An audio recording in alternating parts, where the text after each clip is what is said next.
Hello everyone, welcome to economics. आज हम लोग डीयू के बीए ऑनर्स इकोनॉमिक्स के स्टूडेंट्स के सेमेस्टर 4 के सिलेबस के बारे में चर्चा करेंगे, जो कि है इंटरमीडिएट मैक्रो इकोनॉमिक्स 2। इसमें 3 यूनिट है।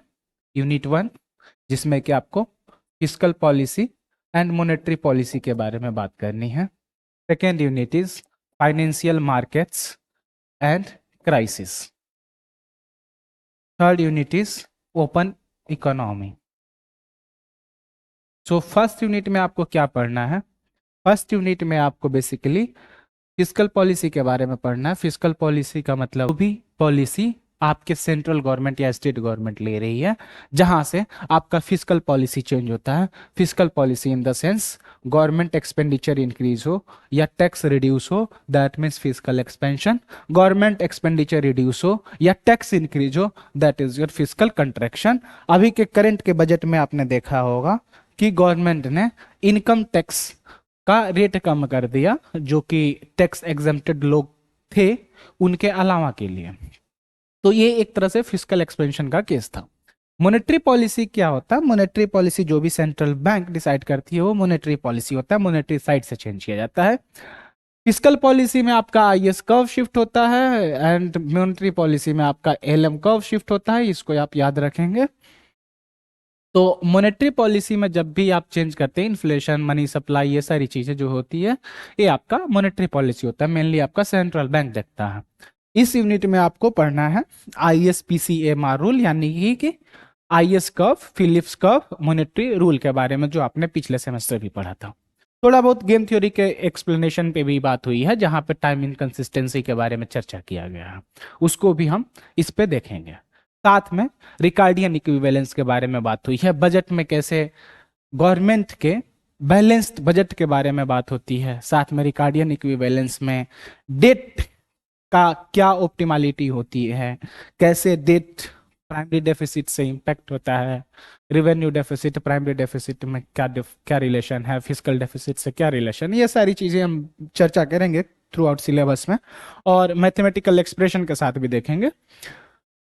Coming to second topic, second unit is financial market and crisis, जिसमें कि आप फाइनेंशियल मार्केट्स के बारे में पढ़ोगे, फाइनेंशियल क्राइसिस के बारे में पढ़ोगे, लिक्विडिटी ट्रैप के बारे में पढ़ोगे। वही लिक्विडिटी ट्रैप जिसकी बात किल्स किए थे। ओपन इकोनॉमी आपका कहने का मतलब है जो सेक्टर आप बनाते थे किन्सियन एग्रीगेट डिमांड में, P+I+G, अगर इसमें NX आप ऐड कर देते हैं नेट एक्सपोर्ट, तो ये आपका ओपन इकोनॉमी का केस हो गया। इसमें आप बात करेंगे एक्सचेंज रेट, कैसे एक्सचेंज रेट डिटरमाइंड होता है, कैसे over shooting of exchange rate होती है, कैसे आपका ओपन इकोनॉमी में मुंडल फ्लेमिंग वर्क काम करती है, बैलेंस ऑफ पेमेंट क्या होता है, ये सारी चीजों पे आप चर्चा करेंगे। और इसके अलावा भी आप देखेंगे कि फाइनेंशियल क्राइसिस जो हुई है यूनिट 2 में, अगर ओपन इकोनॉमी है तो ओपन इकोनॉमी में कैसे फाइनेंशियल क्राइसिस अराइज करता है और क्या इंपैक्ट होता है, ये सारी चीजें हम बात करेंगे यूनिट 3 में। तो before proceeding further, I would like to take a brief account of what you have already studied. तो आपने बीए ऑनर्स इकोनॉमिक्स में सेमेस्टर 2 और सेमेस्टर 3 में ऑलरेडी आपने मैक्रो पढ़ ली है। तो सेमेस्टर 2 में जो आपने पढ़े थे उसमें मेनली आपने 3 स्कूल्स के बारे में पढ़ा था। ऑल्दो आपके रीडिंग्स में मेंशन नहीं था, लेकिन आप थोड़ा सा ध्यान रखेंगे। Classicals, Keynesian and third is neo Keynesian. It's better to say only Keynesian, क्योंकि अकेले किन्स ही थे। तो थर्ड वाज नियो कीन्सियन। अब थोड़ा सा शॉर्ट आउटलाइन पे हम चर्चा भी करेंगे। सेमेस्टर 3 में आप देखेंगे, इसमें आपने बात किया था नियो क्लासिकल का और इसके साथ साथ न्यू क्लासिकल का, जो कि आपके लास्ट के सिलेबस के टॉपिक्स में थे।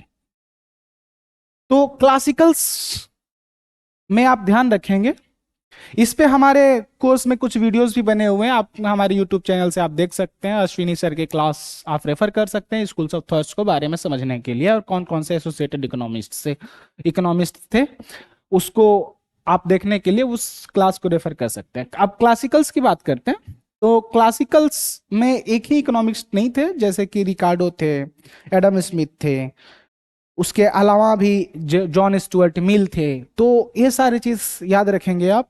जेरेमी बेंथम को भी काउंट किया जाता है, जो कि जेरेमी बेंथम, जेएस मिल, ये लोग मिलकर बेंथमाइट फंक्शन बनाए थे, यूटिलिटेरियन फंक्शन बनाए थे। वेलफेयर के बारे में आप पढ़ोगे तो आप इन सबको जानोगे, लेकिन अभी के लिए बस इतना ही समझो कि क्लासिकल स्कूल ऑफ थॉट जो होता है वो क्या होता था, सप्लाई साइड होता था। सप्लाई साइड होता था, इसमें एएस क्या होता था, वर्टिकल होता था। ठीक है, इसको आप ध्यान रखोगे, एस वर्टिकल और ये सप्लाई साइड डिटरमाइन करता था। किन्सियन में याद रखोगे, इसमें किन्स अकेले थे, क्लासिकल्स का नाम बता ही दिया है। किन्स का कहना था कि इकोनॉमी डिमांड साइड से जज होती है, और इसमें उन्होंने बोला कि एएस जो होगा, ये एएस का चर्चा नहीं किया था। क्यों? क्योंकि उन्होंने सप्लाई साइड की जगह डिमांड साइड की चर्चा की थी। लेकिन यहां पे ध्यान रखेंगे, किन्स के एजम्पशन के अकॉर्डिंग अगर एएस कर्व की बात की जाए तो as curve would be horizontal, लेकिन किन्स खुद चर्चा नहीं किए थे। किन्स चर्चा किए थे आउटपुट और एग्रीगेट डिमांड का, और उन्होंने बोला था in equilibrium Y would be equal to aggregate demand, जिसको आप बहुत जगह एग्रीगेट एक्सपेंडिचर भी देखेंगे। ठीक है, कुछ जगह कंफ्यूजन भी होता है। कुछ लोग क्या करते हैं कि बोलते हैं कि क्लासिकल्स जो है ये लॉन्ग रन की बात करता है और किन्सियन में शॉर्ट रन की बात की जाती है, लेकिन ऐसा बिल्कुल नहीं है। दोनों में कहीं भी स्कूल ऑफ थॉट्स में किसी भी इकोनॉमिस्ट ने शॉर्ट रन लॉन्ग रन की बात किया ही नहीं था। अब हम आज के टाइम से उस टाइम का जजमेंट करते हैं, तब बोलते हैं कि the classicals were of long run view while the Keynesian concept was based on short run view. लेकिन उन दोनों ने कोई चर्चा नहीं किया था, किसी भी दोनों स्कूल ऑफ थॉट्स में कोई चर्चा नहीं हुई थी। तो आप इस चीज को याद रखेंगे। Now coming on to next, neo Keynesian. Neo Keynesian में आपका हिक्स एंड हैंसन की बात करोगे, हिक्स एंड हैंसन की, और यहाँ पे मैथमेटिकल कंसेप्ट शुरू होंगे, आईएसएलएम की चर्चा शुरू होगी। तो आईएसएलएम में कंसेप्ट्स आएंगे और इन दोनों में मिलता जुलता आएगा आपका वेज प्राइस रिजिडिटी की, क्लासिकल्स में वेज प्राइस फ्लेक्सिबिलिटी की। नियो क्लासिकल्स में जाएंगे तो नियो क्लासिकल को दूसरा नाम दिया जाता है एएसएडी मॉडल, क्योंकि यहाँ पे पहली बार इन दोनों पे मिलाकर इक्विलिब्रियम की बात हो रही थी। ऑल्दो आईएसएलएम में भी आपका एएसएडी था, लेकिन जब एएसएडी मॉडल बोला जाएगा you will go for neo classical model, ISLM बोला जाएगा you will go for neo Keynesian model. ठीक है, एएसएडी मॉडल की जब बात करते हैं, यानी कि वेज सेटिंग और प्राइस सेटिंग मॉडल की बात करते हैं, जिसमें आपने फिलिप्स कर्व के बारे में पढ़ा था सेमेस्टर 3 में, तो ये जो बातें हो रही है नियो क्लासिकल की बात थी, यानी कि जो भी इक्विलिब्रियम आएगा वो आपका क्लासिकल्स के मिलता जुलता आएगा। ठीक है, न्यू क्लासिकल्स का कहना था, न्यू क्लासिकल्स का कहना था एक्सपेक्टेशंस पे चर्चा करने की, यानी कि जो हमारे एक्सपेक्टेशंस होता है वो डिटरमाइन करता है कि हमारा इक्विलिब्रियम क्या होगा। उसी में आप पढ़ेंगे लुकास की। ठीक है, इन सारी चीजों को आप ब्रीफ आउटलाइन याद रखना। अभी जो हमारा स्टार्ट होगा इस सेमेस्टर में वो मेनली पॉलिसी इश्यूज पे बात हुई है। तो पॉलिसी इश्यूज पे बात हुई है और आपका फिलिप्स कर्व का चर्चा किया गया स्टार्टिंग में, जो कि neo classical school of thought से। न्यू क्लासिकल्स का आपका एक्सपेक्टेशंस पे चर्चा होगा। इन सारी चीजों को आप बेसिक आइडिया याद रखेंगे, समझ रहे हो। Now coming to our first topic. First topic में जो आप चर्चा करेंगे उसमें देखेंगे कि कैसे मॉनेटरी पॉलिसी डिटरमाइन होती है और मॉनेटरी पॉलिसी में एक्सपेक्टेशंस का क्या रोल होता है, और उस एक्सपेक्टेशन के रोल से कैसे पॉलिसी मेकर्स डिसाइड करते हैं कि हमें अभी इकोनॉमी में क्या करना है। ठीक है, तो इसके लिए इकोनॉमिक्स में एक पेपर है गेम थ्योरी, जो आप नेक्स्ट सेमेस्टर में पढ़ेंगे। उसमें स्ट्रेटजिक इंटरेक्शंस की बात करते हैं। स्ट्रेटजिक इंटरेक्शंस क्या होते हैं, यानी कि अगर आप कुछ एक्शन लेते हैं और सामने वाला का भी एक्शन आपके नेट रिजल्ट को इफेक्ट करता है, यानी कि आप और कोई और इकोनॉमिक एजेंट दोनों मार्केट में या इकोनॉमी में एक साथ इंटरेक्ट करते हैं, जिससे कि आपका भी कुछ ना कुछ पे ऑफ डिसाइड होता है, सामने वाले का भी कुछ ना कुछ पे ऑफ डिसाइड होता है, उसको बोलते हैं स्ट्रेटेजिक इंटरेक्शन। फॉर एग्जाम्पल अगर देखा जाए तो अगर कोचिंग इंस्टीट्यूट्स की बात करोगे तो बहुत सारे कोचिंग इंस्टीट्यूट्स आपस में एक दूसरे के साथ एक तरह से compete भी कर रहे होते हैं और साथ में एक दूसरे के साथ कोऑपरेट भी कर रहे होते हैं। अब ध्यान दीजिएगा, compete करने का मतलब कैसे है कि जैसे सबको चाहिए कि अपने पास स्टूडेंट्स को बुलाएं, स्टूडेंट्स को अट्रैक्ट करें, that is the case of competitive behaviour. लेकिन सबका रोल एक ही है, एजुकेट करना स्टूडेंट्स को। अगर मान लो कोई एक कोचिंग वाला अच्छे से नहीं पढ़ाए और वो उसके पास जो बच्चे गए हैं वो बच्चे अच्छे से नहीं सीख पाए, नेक्स्ट सेमेस्टर क्या होता है, वही बच्चे इकोनॉमिक्स के पास आते हैं। अगर मान लो इकोनॉमिक्स के पास आते हैं, हमारे पास आते हैं और हमसे अच्छा सीखते हैं, लेकिन इनिशियल फेज उनका जो होगा हमारे बाकी स्टूडेंट्स से टफ होगा। क्यों? क्योंकि उन्होंने इनिशियल फेज में जो लर्निंग ली थी वो इतना सही नहीं था। तो अगर बाकी कोचिंग इंस्टीट्यूट्स भी अच्छा पढ़ाते तो हमारे पास जो बच्चे आते उनको रिलेटिवली समझने में आसानी होती, और अगर बाकी कोचिंग इंस्टीट्यूट ऐसा नहीं करती है तो हमें ज्यादा मेहनत करनी पड़ेगी। तो एक तरह से अगर एक दूसरे को कंप्लीमेंट करते हैं, दूसरे को हेल्प करते हैं और स्टूडेंट्स की हेल्प करेंगे, स्टूडेंट्स सीखेंगे ज्यादा, तो ये एक तरीका हो गया आपका कोऑपरेटिव बिहेवियर की। ठीक है, इसको आप याद रखेंगे। एक एग्जांपल आप देख सकते हो, गलियों में स्वीट्स की दुकान जो होती है, तो दोनों के प्राइस और क्वालिटी और अमाउंट क्या है, प्राइस भी तो वही आपके अमाउंट के अपोजिट हो जाएगा लॉ ऑफ डिमांड से। तो आप देखोगे कैसे वो दोनों आपस में इंटरेक्ट करते हैं, यानी कि कैसे कस्टमर्स को लुभाकर अपने प्रॉफिट को ऑप्टिमाइज करते हैं, यानी मैक्सिमाइज करते हैं। तो ये सारे डिसीजन जो चर्चा किए जाते हैं गेम थ्योरी में होती है। गेम थ्योरी में एक और एक टर्म देखोगे टाइम कंसिस्टेंसी का, जो कि आप माइक्रो में भी थर्ड सेमेस्टर में पढ़े होंगे, time consistency of economic agents. ठीक है, टाइम कंसिस्टेंसी का मतलब होता है कि अगर आप कोई डिसीजन आज ले रहे हो वही डिसीजन कल भी लोगे, यही आपके रेशनैलिटी की बिहेवियर है। गेम थ्योरी में जब इंटरेक्शन होता है तो आपको पता है कि सामने वाला अगर मेरी बात को नहीं मानता है नेक्स्ट टाइम पीरियड पे, तो आपका ऑप्टिमल डिसीजन कुछ और हो सकता है, या अगर वो मान भी लिया तो भी आपके पास खुद का सेल्फ इंटरेस्ट हो सकता है कि कोई और एक्शन प्ले करें। तो ये सारे कॉन्सेप्ट्स आप नेक्स्ट सेमेस्टर में पढ़ोगे। अभी तक के लिए बस इतना ही समझो कि स्ट्रेटेजिक इंटरेक्शन होता है, वो डिसाइड करता है कि आपका ऑप्टिमल बिहेवियर क्या होगा, ऑप्टिमल एक्शन क्या होगा, आपका ऑप्टिमल पे ऑफ क्या होगा। ठीक है, अब टाइम कंसिस्टेंसी का मतलब हुआ जो भी हमने अनाउंस कर दिया वही चीजें होनी चाहिए। लेकिन मान लो मैं क्या करूं, कुछ अनाउंस कर दूं बाकी लोगों की तरह और उसको फुलफिल ना करूं फ्यूचर में, तो ये मेरी टाइम इनकंसिस्टेंसी वाली बिहेवियर हो गई। जैसे कि मान लो सेंट्रल गवर्नमेंट है, सेंट्रल गवर्नमेंट बोलती है कि सबके अकाउंट में 5 लाख रुपए दिए जाएंगे जितने भी इंडिया के सिटीजन्स हैं। लेकिन क्या करती है, इलेक्शन जीतने के बाद अगर गवर्नमेंट बोलती है मैंने ऐसे कोई वादा ही नहीं किया था, मैंने बस एक जुमला किया था, तो कोई अनाउंसमेंट नहीं किया पॉलिसी का, हमने ऐसा बस कहने के लिए बोल दिया था और हम इस पे नहीं करेंगे, तो ये एक तरह से हमारा है time inconsistent behaviour. Time inconsistent behaviour.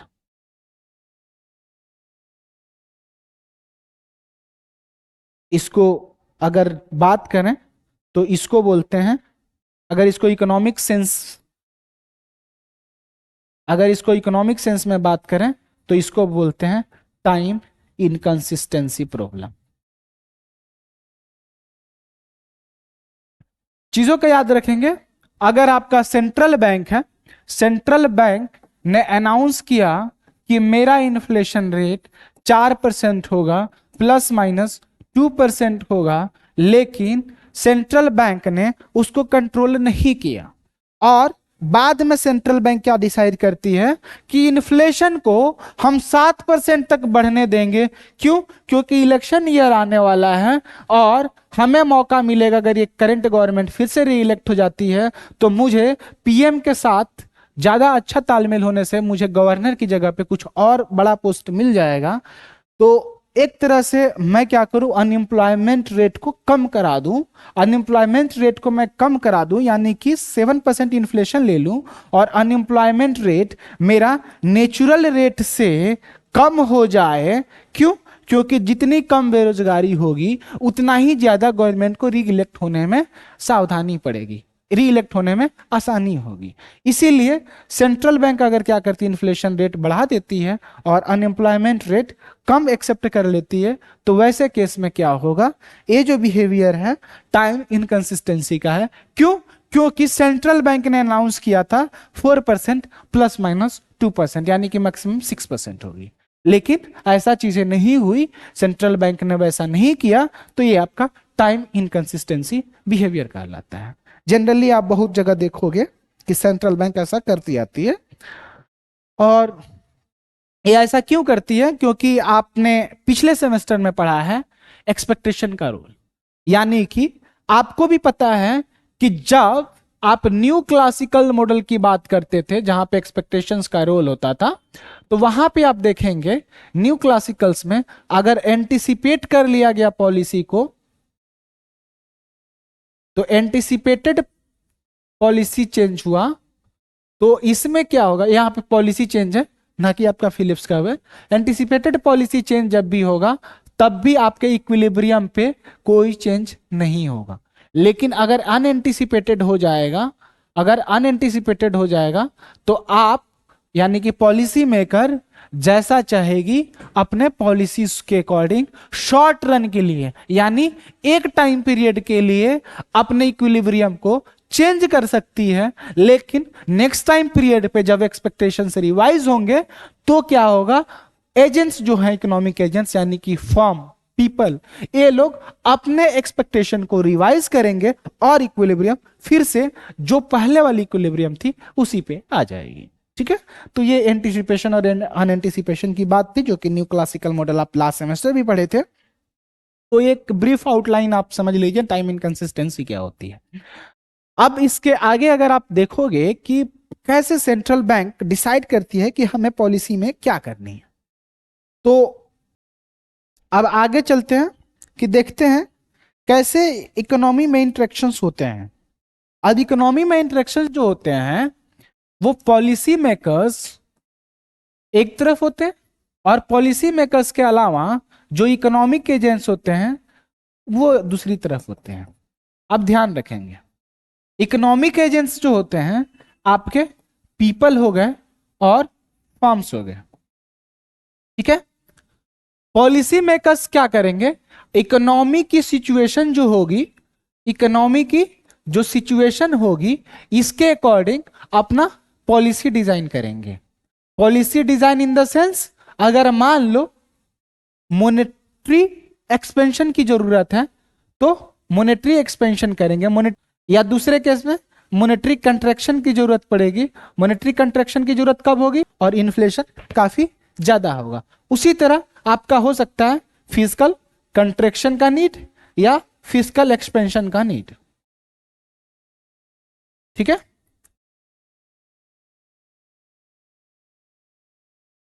साथ में इकोनॉमिक एजेंट्स का देखेंगे तो इकोनॉमिक एजेंट्स के पास क्या चॉइसेस है कि इनका कुछ ना कुछ एक्सपेक्टेशंस है, इनका कुछ ना कुछ एक्सपेक्टेशंस है।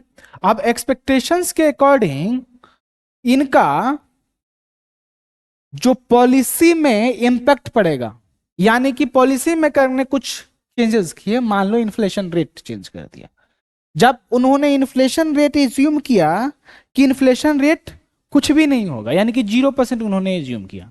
अब 0% उन्होंने एज्यूम किया, लेकिन पीपल और फर्म्स को लगता है कि गवर्नमेंट 0% नहीं करने वाली है, मान लो 2% मानने वाली है। तो रियल में फिलिप्स कर्व से आप देखोगे तो ये चेंज हो जाएगा। इस पे हम चर्चा भी करेंगे आगे। तो बस आप इतना समझो कि इनका जो एक्सपेक्टेशन है एक्सपेक्टेशन इंपैक्ट करती है पॉलिसी वेरिएबल के चेंज होने के बाद इक्विलिब्रियम डिसाइड होने में। यानी कि 3 लेयर में समझेंगे। पहला लेयर क्या है, पॉलिसी मेकर ने कुछ पॉलिसी चेंज किया, पॉलिसी चेंज किया। अब पॉलिसी चेंज करने के बाद फर्म्स और पीपल जो कि इकोनॉमिक एजेंट्स थे उन्होंने कुछ एक्सपेक्ट किया। अब एक्सपेक्ट करने के बाद इन्होंने अपना बिहेवियर डिसाइड किया और बिहेवियर डिसाइड करने के बाद फाइनल आउटकम आया। ठीक है, तो इसको आप ध्यान रखेंगे। एक आपके रीडिंग में बहुत बढ़िया एग्जांपल दिया हुआ है हॉस्टेज टेकिंग बिहेवियर का। अगर एक गवर्नमेंट है, उस गवर्नमेंट की एक पॉलिसी है कि मान लो अगर कोई हमारे यहाँ के सिटीजन को हॉस्टेज बनाता है तो भी हम उसके साथ नेगोशिएट नहीं करेंगे। लेकिन अगर मान लो कि हमारे दुश्मन या टेररिस्ट क्या करते हैं, कुछ ना कुछ हॉस्टेज ले लेते हैं। अब हॉस्टेज ले लेते हैं तो गवर्नमेंट के पास अपने पीपल के लिए सबसे बेस्ट यही है कि उन जो भी हॉस्टेज लिए गए हैं उनकी जिंदगी बचाएं, बदले में कुछ भी देना पड़े। ठीक है, ऐसा कंट्रीज करती भी है। लेकिन उनकी पॉलिसी क्या थी कि हॉस्टेज से हम नेगोशिएट करेंगे ही नहीं। लेकिन फाइनली उन्होंने क्या किया, नेगोशिएट किया। लेकिन नेगोशिएट करने से जब सामने जो टेररिस्ट है या कोई भी दूसरी पार्टी है, हमारे दुश्मन है, उनको पता है कि जब मैं हॉस्टेज ले लूं, यानी उनको एक्सपेक्टेशन है कि हॉस्टेज ले लेने पे गवर्नमेंट जो है, गवर्नमेंट अपनी पॉलिसी में चेंज करेगी। गवर्नमेंट क्या करेगी, अपनी पॉलिसी चेंज करेगी। पॉलिसी चेंज में क्या करेगी, वो नेगोशिएट करने आएगी और उनके डिमांड्स को एक्सेप्ट कर लेगी। जो भी टेररिस्ट को छोड़ना होगा वो छोड़वा देगा। ठीक है, कहने का मतलब ये कहानी है। लेकिन अगर मान लो कोई एक सरकार मजबूत है, अब मजबूत सरकार है, वो बोलती है कि मैं कुछ भी हो जाए पॉलिसी को चेंज नहीं करने वाली।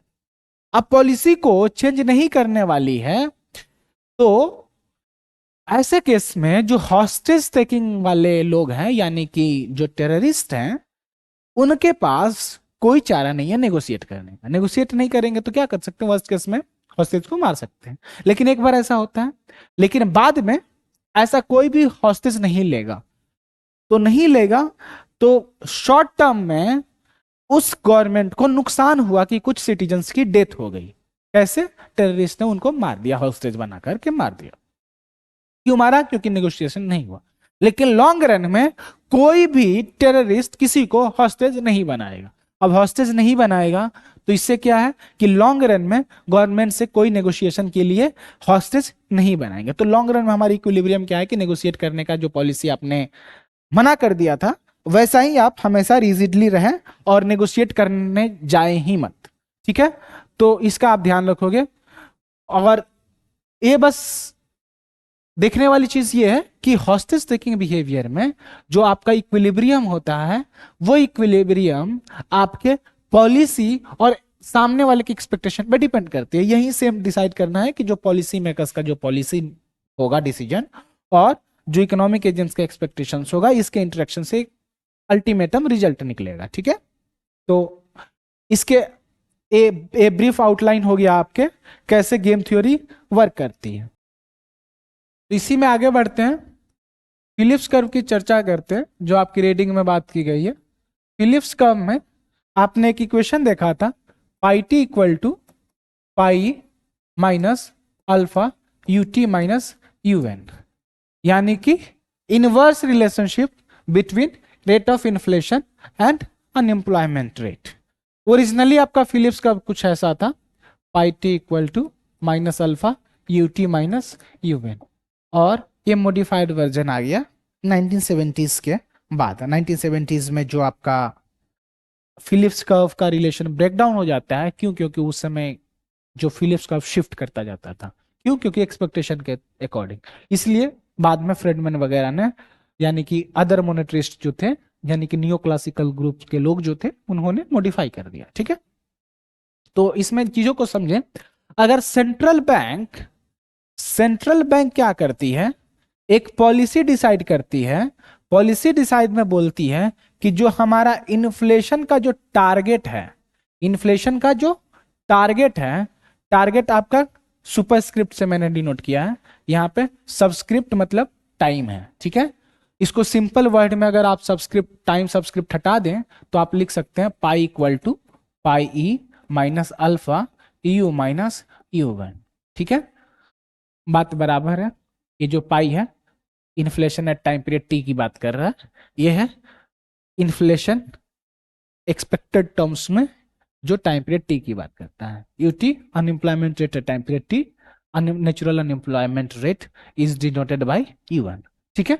और माइनस अल्फा क्या बताता है, एडजस्टमेंट जो भी होगा इन्फ्लेशन में as compare to expected inflation in respect of change in unemployment rate from natural rate of unemployment, ठीक है। कहने का मतलब अगर अनएम्प्लॉयमेंट रेट आपका नेचुरल रेट ऑफ अनएम्प्लॉयमेंट से चेंज होता है तो उसका क्या इंपैक्ट होगा आपके इन्फ्लेशन पे, एक्सपेक्टेड इन्फ्लेशन के टर्म्स में, ठीक है।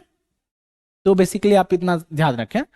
तो अगर मान लो सेंट्रल बैंक ने अनाउंस किया कि उसके टारगेट इन्फ्लेशन 0% होने हैं, जब टारगेट इन्फ्लेशन उसने 0% का टारगेट किया और इकोनॉमी में इकोनॉमिक एजेंट्स हैं यानी कि पीपल एंड फर्म्स, तो उन्होंने डिसाइड किया,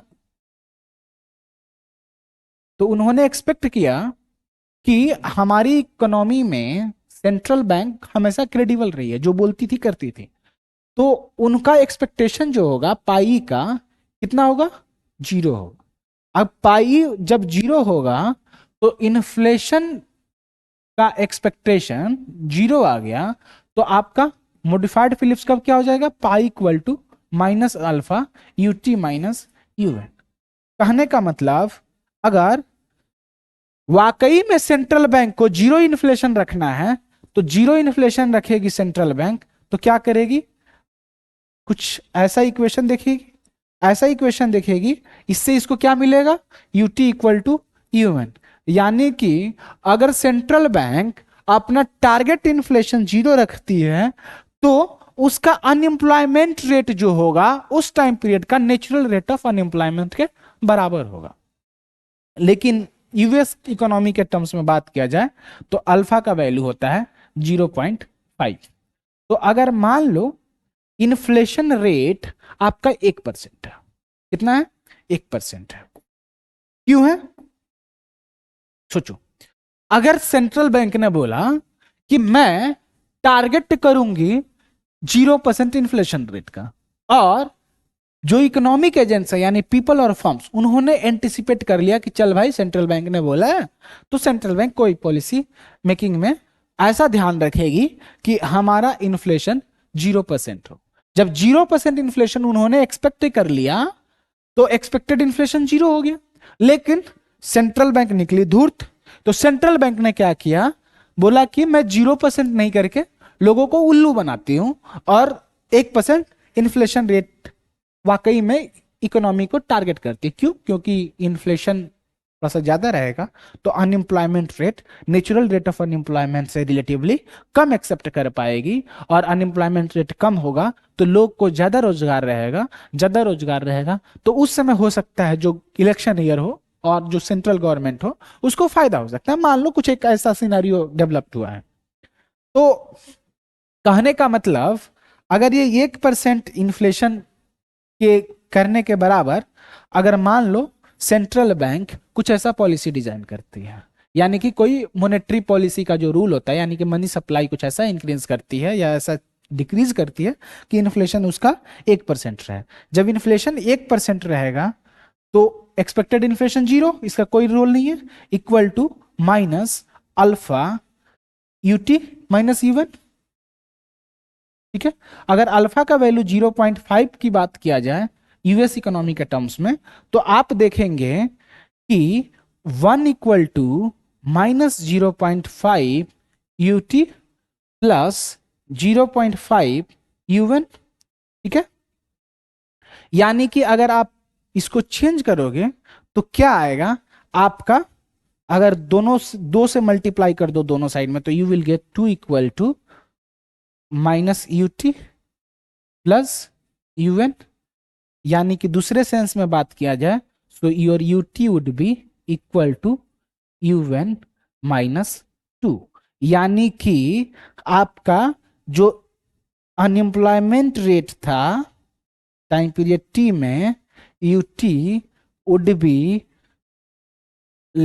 2% less than natural rate of unemployment. यानी कि 1% इन्फ्लेशन एक्सेप्ट करके नेचुरल रेट ऑफ अनएम्प्लॉयमेंट से 2% कम क्या करती है, अनएम्प्लॉयमेंट रेट एक्सेप्ट कर लेती है। कुछ ऐसा पॉलिसी होता है। तो ये तो आप सोचोगे कि इकोनॉमी के लिए रिलेटिवली अच्छा है, लेकिन काम ऐसे नहीं करती इकोनॉमी। क्यों काम नहीं करती? क्योंकि आपने पिछले सेमेस्टर पढ़ा है वेज सेटिंग प्राइस सेटिंग का, और वेज सेटिंग प्राइस सेटिंग में हमने एक टर्म और देखा था कि उसमें हमने देखा था wages and prices are sticky. Sticky मतलब इस टाइम पीरियड में तो चेंज नहीं होगा, लेकिन नेक्स्ट टाइम पीरियड में चेंज हो जाएगा। अब नेक्स्ट टाइम पीरियड में चेंज होगा, क्यों? क्योंकि next time period wage setting में फिर से नया वेज सेट करेंगे एम्प्लॉयर्स के साथ, जो यूनियन वाले हैं, यानी कि जो वर्कर्स हैं अपने फर्म्स के साथ डिसाइड करेगी कि क्या वेज होना चाहिए। तो उन्होंने इकोनॉमी में देखा इन्फ्लेशन बढ़ गया है। अब इन्फ्लेशन बढ़ गया है तो वर्कर्स क्या करेगी, ज्यादा डिमांड करेगी। जब ज्यादा वेज डिमांड करेगी तो फर्म्स क्या करेगी, प्राइस सेटिंग बिहेवियर में प्राइस बढ़ा देगी। अब प्राइस बढ़ा देगी तो एक्चुअल में क्या हुआ, आपका इन्फ्लेशन बढ़ गया। इन्फ्लेशन बढ़ गया क्यों? क्योंकि आपका एक्सपेक्टेड इन्फ्लेशन बढ़ चुका था। कहने का मतलब अगर ये सिस्टम की बात किया जाए, सिस्टम में तो ये काम यहीं पे नहीं रुकता है। नेक्स्ट टाइम पीरियड पे जो ये हमारा रिजल्टिंग 1% इन्फ्लेशन रेट आया था, वही नेक्स्ट टाइम पीरियड पे ये एक्सपेक्टेड इन्फ्लेशन का रूप ले लेगा। कहने का मतलब अगर हम बात करें इसकी,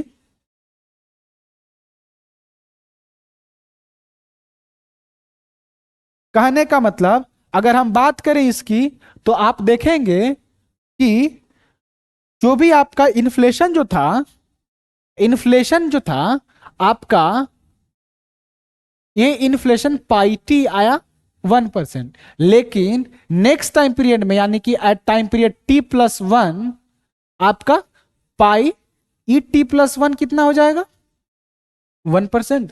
तो आपका पाई t+1 कितना होगा, जो भी आपका 1% आएगा, प्लस प्लस नहीं माइनस 1 प्लस क्या आएगा, 1% माइनस अल्फा कितना है 0.5, और यूटी माइनस यूवन आपने कितना माना था, 2% का डिफरेंस लिया था। तो 2% क्या है, यूटी माइनस यूवन, यूटी आपका कम है तो यानी कि -2। तो कहने का मतलब ये परसेंटेज आप हटा दो, सिर्फ लिटरल सेंस में लिखो। तो आप क्या लिखोगे, कुछ ऐसा इक्वेशन देखोगे, pi t+1 equal to 1+1 equal to 2। यानी कि नेक्स्ट टाइम पीरियड आपका इन्फ्लेशन बढ़ गया 2%। फिर नेक्स्ट टाइम पीरियड पे जब वर्कर्स और फर्म्स एक साथ मिलकर वेज सेट करेंगे तो देखेंगे कि इन्फ्लेशन 2% है, तो वर्कर्स ज्यादा डिमांड करेंगे वेज का। जब वर्कर्स को ज्यादा वेज देना पड़ेगा तो फर्म्स फिर से प्राइस ज्यादा करेगी, और फिर से ये वेज सेटिंग प्राइस सेटिंग से आपका ये चलता रहेगा। और क्या होगा कि एक समय इकोनॉमी में सेम रेट ऑफ अनएम्प्लॉयमेंट को होल्ड करने के लिए इकोनॉमी में इन्फ्लेशन बढ़ता जा रहा है। यही केस हुआ था 1970s में, जिसके बाद हमारे फिलिप्स कर्व को मॉडिफाई किया गया था मिल्टन फ्रेडमैन के द्वारा, जो कि रोल ऑफ एक्सपेक्टेशंस की बात हुई थी। ठीक है, तो ये सारा कहानी आप याद रखेंगे। अब आपने देखा कि ऐसा हुआ क्यों? क्योंकि सेंट्रल बैंक की क्रेडिबिलिटी नहीं थी। अब क्रेडिबिलिटी की बात करेंगे। क्रेडिबिलिटी कैसे मेजर करोगे, यानी कि जो भी सेंट्रल बैंक है उसको जो मैंडेट दिया जाए वो उस मैंडेट को फुलफिल करें। अगर ऐसा हो जाए तो जो भी इकोनॉमिक एजेंट्स हैं वो ट्रूली ये मानकर चलेंगे कि सेंट्रल बैंक ने जो अनाउंस किया है वही पॉलिसी होगी। यानी कि अगर इंडिया के केस में बात किया जाए तो मॉनेटरी पॉलिसी कमेटी ने रिकमेंडेशन देखा, मॉनेटरी पॉलिसी कमेटी का रोल क्या था कि 4% ±2% का इन्फ्लेशन रखना है। तो 4% ±2% अगर ये नहीं करती है तो क्या होगा, उसको रिपोर्ट देना है सेंट्रल गवर्नमेंट को कि आपसे इतना क्यों नहीं हुआ। ये हमने लॉ लाकर बता दिया है, या पॉलिसी लाकर हमने बता दिया इकोनॉमी में लोगों को। तो इससे क्या हुआ, क्रेडिबिलिटी रही। तो अब क्रेडिबिलिटी को अगर अच्छे से चर्चा किया जाए तो क्रेडिबिलिटी को मेंटेन करने के लिए आप देखोगे कि दुनिया में क्या किया जाता है, बहुत तरीके हैं। एक पहला तरीका क्या होता है कि उसको, जो सेंट्रल बैंक है उसको इंडिपेंडेंट बना दिया जाए, यानी कि इंडिपेंडेंस ऑफ सेंट्रल बैंक। जब सेंट्रल बैंक इंडिपेंडेंट होगी तो जो गवर्नमेंट यानी कि जो फिस्कल पॉलिसी वाले लोग हैं इनसे कोई उसका नाता नहीं होगा, कोई नाता नहीं होगा। तो जब इलेक्शन आएगा तो कोई नहीं कहेगा कि अनएम्प्लॉयमेंट रेट मेरा कम कर दो, इन्फ्लेशन रेट ज्यादा रखो, या इलेक्शन खत्म हो जाए, इन्फ्लेशन के कारण लोगों को तकलीफ होने लगे तो आप कहो कि ऐसा करो, इन्फ्लेशन को कंट्रोल कर लो और अनएम्प्लॉयमेंट रेट को बढ़ने दो। ठीक है, तो इस तरह का कोई रोल जो सेंट्रल गवर्नमेंट के जो पॉलिसी में है, क्योंकि उनको इलेक्शन फेस करना है, तो अगर ऐसा मान लिया जाए तो इन्फ्लेशन काफी बढ़ जाएगी और हमारी इकोनॉमी में जो रियल वैल्यूएशन है इसकी, मनी की, वो कम होती जाएगी। तो इस सेंस में अगर आप देखें तो एक तरह से ब्रेकडाउन हो जाएगा इकोनॉमी में, कोहेरेंस नहीं रहेगा, कोहेरेंस नहीं रहेगा और आपके मनी के वैल्यू इरोड होती चली जाएगी। तो सेंट्रल बैंक के फिर से क्रेडिबिलिटी पे क्वेश्चन मार्क आएगा।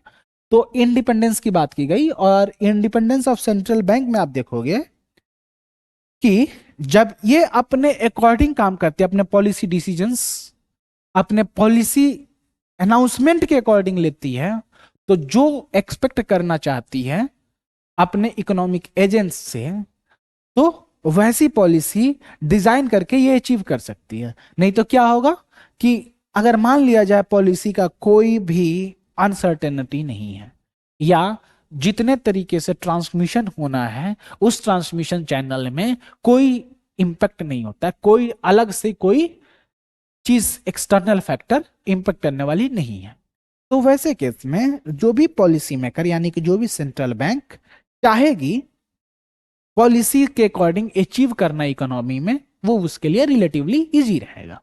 लेकिन अगर क्रेडिबल नहीं है तो कोई सुनेगा नहीं, तो कभी भी नहीं ला सकती। ठीक है, तो बस आप इतना ही याद रखें कि एक तरीका है independence of central bank decide करने का। दूसरा तरीका क्या है कि इसको, जो भी सेंट्रल बैंक है इसको इंसेंटिवाइज कर दिया जाए कि ये लॉन्ग रन का इंपैक्ट देखे, शॉर्ट रन का ना देखे।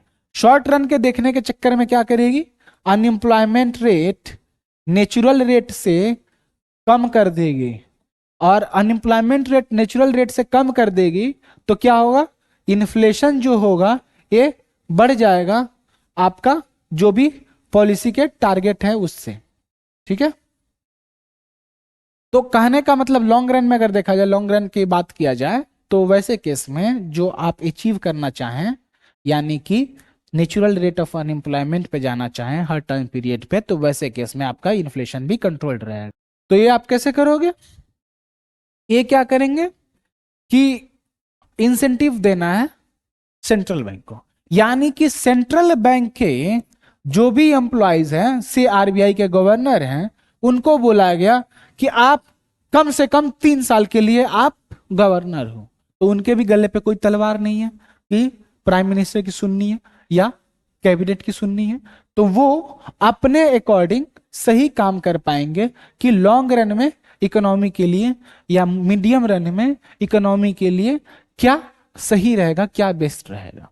ठीक है, मीडियम रन वही है जो आपने पिछले सेमेस्टर में बात किया था, और रीडिंग के ऊपर डिपेंड करता है कि लॉन्ग रन किसको ले रहे हैं, मीडियम रन किसको ले रहे हैं। ठीक है, थर्ड तरीका है कि कुछ ऐसे सेंट्रल बैंकर्स को डिसाइड करें जिसमें कि सेंट्रल बैंकर्स इन्फ्लेशन को हेट करें, इन्फ्लेशन को हेट करें।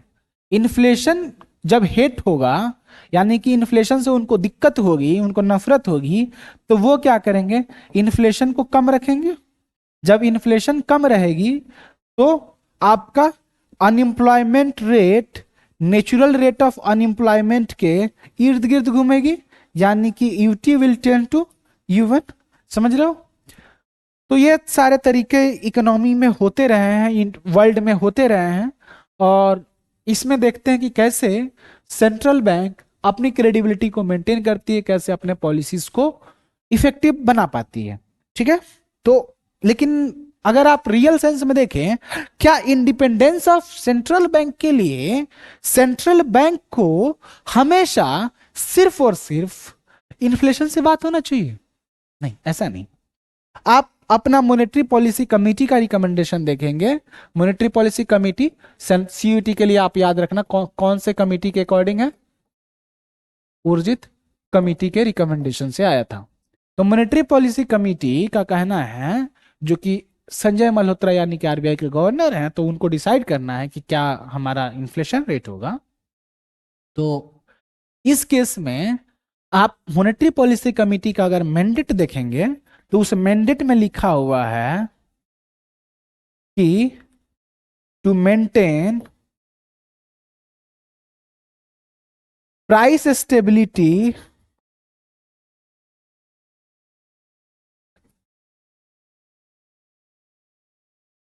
with the objective of to maintain price stability with the objective of growth। कहने का मतलब जो भी ग्रोथ का ऑब्जेक्टिव सेट किया गया है उसको ध्यान में रखते हुए प्राइस की स्टेबिलिटी रखनी है, यानी कि हमारा ग्रोथ जो है ये ऑब्जेक्टिव होना चाहिए और साथ में इन्फ्लेशन भी कंट्रोल होना चाहिए। ये हमारा एमपीसी का मैंडेट था। तो सेंट्रल बैंक्स ऐसे ही काम करती है कि ऐसा नहीं है कि इकोनॉमी में सेंट्रल बैंक अलग काम कर रही है, सेंट्रल गवर्नमेंट अलग काम कर रही है। तो इकोनॉमी में कोहेरेंस या सही से सिस्टमेटिक पॉलिसी लाने के लिए ऐसा जरूरी है कि इकोनॉमी में जितने भी इकोनॉमिक एजेंट्स हैं सारे एक दूसरे के साथ मिलकर काम करें, just like a group project, कि सब मिलकर के एक साथ अच्छे से काम करें। अगर एक ने भी अच्छे से नहीं किया, दैट मीन्स स्ट्रेटेजिक इंटरेक्शन में सही से इंटरेक्शन नहीं होगा, यानी कि ऑब्जेक्टिव जो हमारा कुछ और था वो हमारे अचीव नहीं हो पाया। ठीक है, आज के लिए इतना ही। This was your first lecture. अब इसके आगे हम लोग फिर से बात करेंगे बैलेंस्ड बजट वगैरह की, और उससे रिकार्डियन इक्विवेलेंस क्या होता है आगे के टॉपिक्स में। तब तक के लिए आप ध्यान रखें। All the best, bye bye.